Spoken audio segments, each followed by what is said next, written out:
Well, there's a first time for everything, and UConn secured the program's first ever win over Kansas Tuesday night, overcoming a loud and proud Allen Fieldhouse. We'll dive into the Huskies' win over another top-ranked opponent. To me, collecting cards is the best way to connect to the players.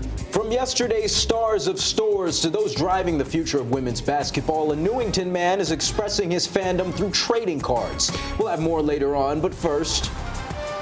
The men's soccer team title dreams were cut a little bit short in the Sweet 16 with a shutout loss to Maryland last week. We'll take a look back at what has been one of the Huskies' best season on the pitch in recent memory. Connecticut Game Week starts right now.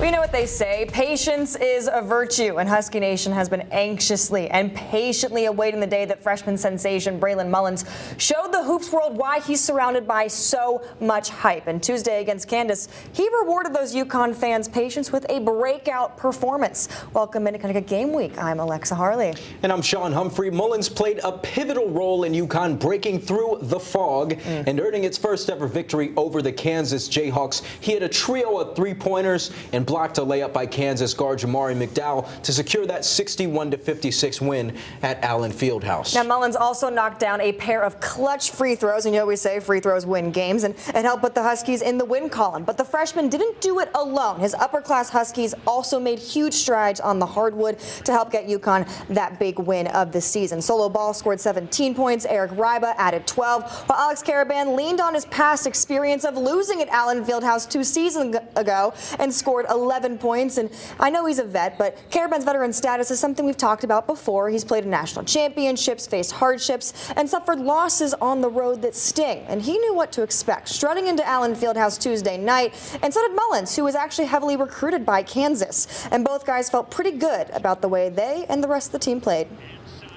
Going into it, I knew what to expect now because first time, I mean, this place is amazing. And now second time, like you get the idea what to expect. So there weren't really nerves, but as much as I love this team, in the back of my head, I kept saying in my head, like, do this for the 24 team too. Like, get this back for the 24 team. And to make history with this team for UConn for this year and get that little revenge for those guys in 24 that I love, it was special. And I'm going to be honest with you, I'm really happy to be back on the court. I mean, that's just like the first step. I mean, coming off the minute restriction, 10 minutes last week. But, I mean, there's no place to get a win. And so I don't think they've lost that much here. So, but, I mean, I'm just excited to celebrate a win with our team. The young prodigy and the redshirt senior were happy with the game they all pieced together Tuesday, but to no one's surprise, head coach Dan Hurley doesn't really care that the squad avenged the loss from 2 seasons ago. Instead, he's focused on relishing this win and building a strong resume for this team. These guys should get tired of hearing about the 24 team and be like, yo, this 26 team did something that the 24 team never did. And we want to accomplish things that the 24 team couldn't. We knew, even though they made some early threes, that they were a team that hurt you in the paint.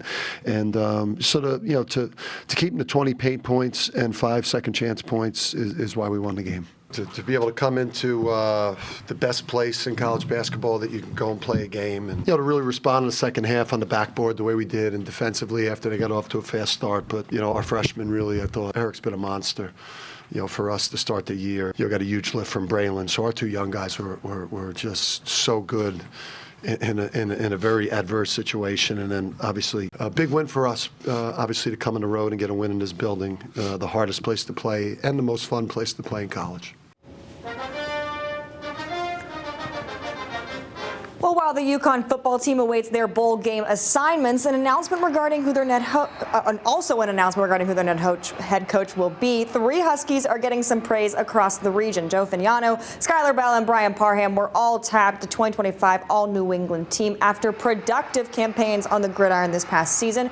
Now, we don't have enough time to dive into all their stat lines, so I'll give you some of the highlights. Fignano, QB1, ending the regular season with 3,448 yards and 28 touchdowns, and is 6th in the NCAA in several different categories. Skylar Bell leads the nation in games with 100 or more yards, and he set new school records in receptions and TDs. Parham, he ranks 8th in the nation in sacks and 13th in total tackles. Hey, and check this out. UConn hosted Quinnipiac in the Nutmeg Classic semifinal, and Brooke Campbell stole the puck away in the neutral zone and fed it to Megan Woodworth for the game-winning goal. And what made that victory even sweeter, it was trophy time in stores. The Huskies went on to beat the Yale Bulldogs 3-2 on Saturday to become Nutmeg Classic champions. The team has now won 4 in a row and 8 of its last 10. How about some hardware to go with yet another W? Well, the Huskies' season on the pitch has come to an end after a 3-0 loss to Maryland in the Sweet 16 over the weekend. But this 2025 season was one to remember. Overall, the team went 12-5-4, going 5-2-1 in the Big East. They saw 6 players named to the All Big East teams as well and secured an at-large bid to the NCAA tournament. It was the first appearance in the tournament for head coach Chris Kabandi, and it was UConn's first trip to the tournament since 2018.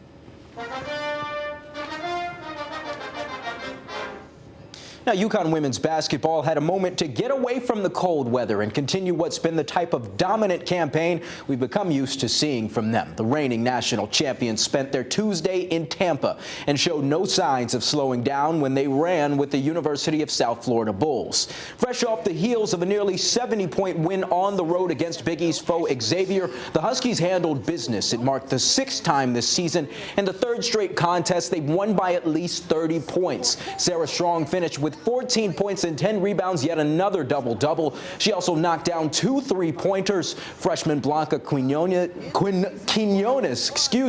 also continued what's been a solid start to the season. So good, I can't even say her name. She added 13 points off the bench. Now the question is, who can stop the Huskies? Well, it's obviously easier said than done. Here are their next 5 games. Big contests against number 16 USC without Juju Watkins, and also number 12 Iowa coming up at Barclays Center in Brooklyn. That's right around the corner for them. Well, former Huskies head coach Jim Mora made it to Fort Collins, Colorado to break in his new digs. Coming up, we'll hear what he had to say about his time spent in stores. Plus, it's the game almost everyone has been waiting for, a March Madness rematch between Florida and UConn. Coming up, I sat down with the man who's covered the Gators for years to get a little insight into the battle that lies ahead on the hardwood for the Huskies. That coming up.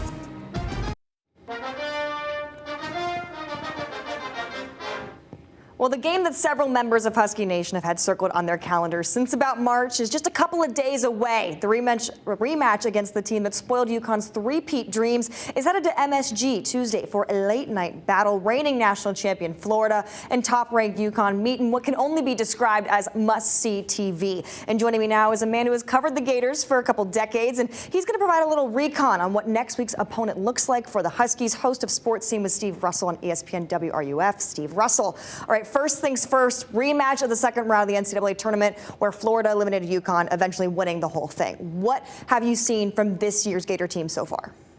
I commend Todd Golden a lot because they play a really tough schedule. But that's good. I mean, the SEC is tough, as we know. But when you play games like this, it does worlds of wonderful recruiting. You're exposed. You're the defending national champions. And you don't want to play a soft schedule because this is a different team. And I think even Gator fans, Alexa, are slow to understand that. This is not the same group. They're in the NBA. I mean, Walter Clayton's just don't come down the pike. And the guards really struggled until Providence. And then they played well. And so, Klapshar's shooting the ball well. Lee finally had a breakout game. Maybe they'll break his slump. The front court has been terrific. I mean, double-doubles all over the place. So I really look forward to this matchup. It should be a lot of fun. You mentioned that tough schedule. UConn's also faced similarly tough opponents. Both teams have played and lost to Arizona. The Gators fell to the Wildcats to open their season. So what aspects of Florida's play do you think were exposed in that opening loss? One, Florida has to take better care of the basketball. They are now, but then they were a little loose with it. A lot of, some turnovers, which hurt them. They've always done well rebounding in the front court, but the guards didn't shoot well. That was exposed too. Slowly but surely, that's getting better. And look, again, this team hasn't played together. Fland is, even though he's a good player, is new. Lee came from a not big program. So all that's meshing now. But the guy who has really impressed me is Chinyelu. He's a double-double machine. And his touch around the basket now to me, is a lot better than what it was a year ago. He's really worked on his game, and that's showing. You tossed around a couple names there. One name Husky fans will never have to hear again is Walter Clayton Jr., a menace last season, now in the NBA. Has anyone stepped up and filled his role, or is it even realistic to think that one guy could be able to fill Clayton Jr.'s shoes? They haven't filled the role. And frankly, I don't know that they ever will, because those dudes don't come down the pike every day, right? Guys that want the ball, not afraid to shoot it. The team knows he wants the ball. I don't think Florida has that guy yet, and I don't think that they will. Now, does that mean, down the road, a guy could step up and do a little more of that? Yes. But if you're expecting one of these guards to be Walter Clayton Jr., that's just not going to work. Because again, he, in my opinion, is a generational player. He really is. And you saw that, and watched him develop. It was so cool to see that. But he is a generational player. And I don't think Florida has a guy in the backcourt that's a generational player. But can they do it by committee? Can they take better care of the ball? They're starting to shoot foul shots better. So it's getting better. And I'm loving the fact now they're going to play the good competition they're going to play. Yeah, some of that good competition was Duke in the SEC ACC Challenge. Florida did lose that one. But as it stands right now, still early season, what do you think some of those weaknesses are for this Florida team? I think the guard play, the consistency of the shooting at the guard play, like I said, against Providence, a lot better. Providence, though, is not a top 25 team. So can that shooting be more consistent? 2, taking care of the basketball, a bit a little loose sometimes in the backcourt. But other than that, I mean, they're scoring, and they're not a great defensive team either. But think about it. Last year's team wasn't either. It isn't like they shut people down. They outscored them. And that's kind of the way this group is, I think, too. They have better rim protection. Now, because you lose there, and helping hand locking those guys are back, that does help. But I just think more consistency, shooting the basketball in the backcourt, taking better care of the basketball in the backcourt. It's going to be an exciting game for sure. I know you're excited. I'm excited. Top-ranked teams playing in the mecca of basketball, Madison Square Garden. Thanks so much for joining us, Steve, and giving us a little insight into UConn's next opponent. It's great to have you. And it's a rematch of the second round of the NCAA tournament. The last 3 championships have been won by either Florida or UConn. Should be really exciting next Tuesday. Love to see it, Alexa. The story in Connecticut last week, no more Mora. But all the way out west in Colorado this week, it's hello Mora. The former Huskies head man was introduced as Colorado State's new head coach in Fort Collins this week. It's been a bitter pill to swallow for UConn fans as he leaves behind a team that won 9 games in consecutive seasons with a number of players nominated for national awards. But don't think he's forgotten his time in stores. I want to take just 1 minute and acknowledge someone that helped me get to where I'm standing today, and that was the athletic director at University of Connecticut, David Benedict. I was out of football for a few years, and David gave me the opportunity to get back doing what I love the most. And were it not for David and his faith and really kind of blind trust in me, I wouldn't have the opportunity to stand here in front of all of you today. So to David, I'm forever grateful for that opportunity, and I obviously wish him and Connecticut football and all those young men that I had the opportunity to coach the best as they move forward and try to get win number 10 in their bowl game. Now, earlier this week, Mora traveled back to Connecticut after his introductory press conference to address his former players. He said he's already heard congratulations from some of the Huskies since making the decision to move on. And coming up, we hear from a man who's been part of the Husky fan experience for decades. That's UConn's football and men's basketball color commentator Wayne Norman. Don't go anywhere. More Connecticut Game Week next.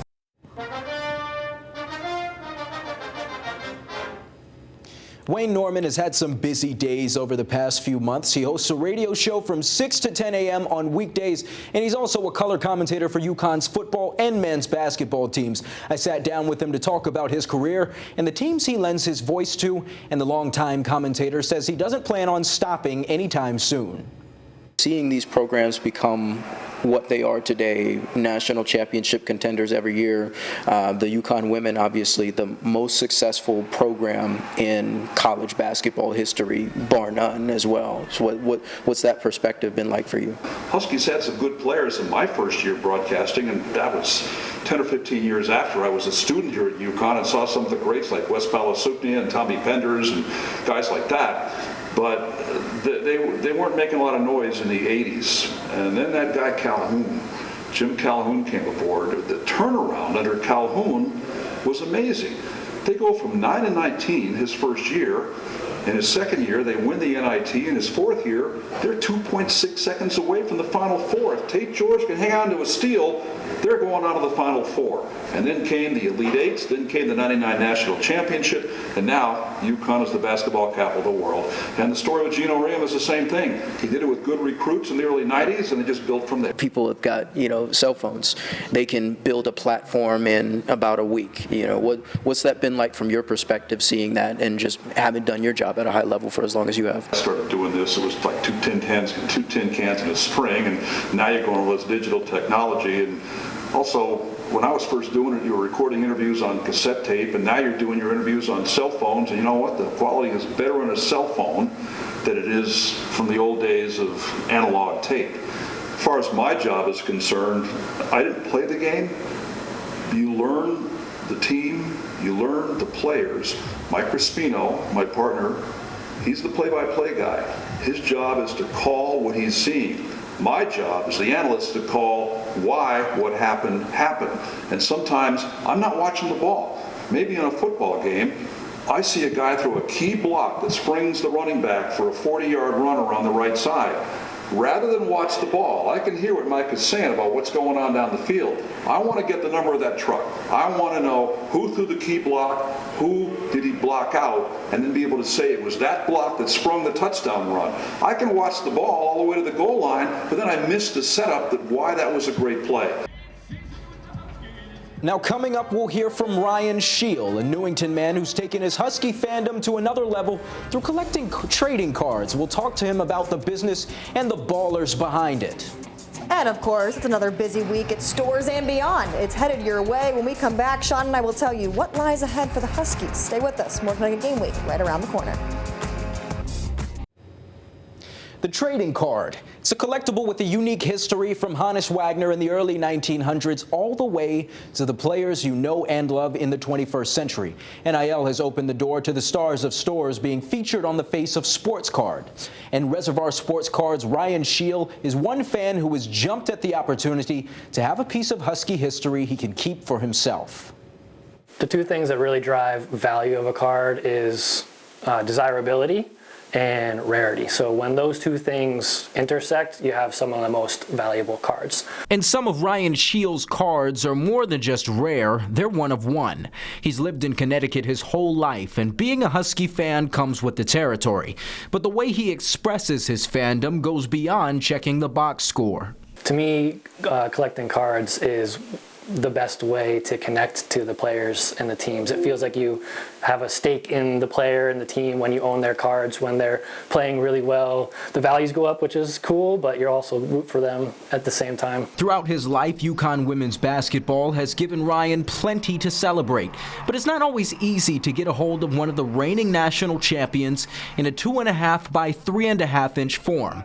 Take leading scorer Azzi Fudd, for example. If you want her cards, they're very hard to find. She's a key starter for the Huskies, but in the card world, the adversity that led to the 2025 banner has kept her out of the rotation. She's not in many products because she was injured when a lot of the new Panini stuff was coming out. So she only has really one flagship product, and that's the Panini UConn set, which is a dedicated UConn set. That means it shouldn't be a surprise to learn that the Fudd card he's holding is rare. This is one of her top cards in existence, one of only two one-of-one autos that she has. And while some cards go for thousands or even hundreds of thousands, don't expect the Newington native to give this one up anytime soon. Because it's virtually irreplaceable, one of her top cards. and I think super undervalued right now comparatively to other players. That's a long-term hold for sure. As women's basketball's popularity grows, the trading card market booms. But Ryan says there's also an inverse effect. I can't tell you how many people I know that were not fans of WNBA prior or UConn prior that got into it through sports cards, and now they're obsessed. I think right now we're in like the Jordan era of the WNBA with Clark and Paige and Juju Watkins coming up. I have some Juju Watkins as well. So I think looking back, this is going to be a transformational period for both the college level and the WNBA. So yeah, I'm investing. Sheil is excited about what he says will be one of the crown jewels of his collection, a one-of-one Paige Bueckers card he says he might never get rid of.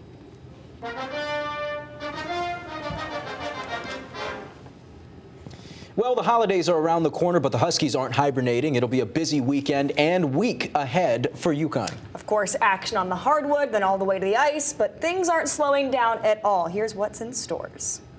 The women, who needs no introduction, is getting a special type of induction this weekend. Sue Bird will see her jersey number retired ahead of UConn's matchup on Sunday. Her number 10 will never be worn again as she becomes the third UConn Hoops women's player to have their jersey retired. She joins Rebecca Lobo and Swin Cash after a historic career with too many accolades to name and 2 national titles.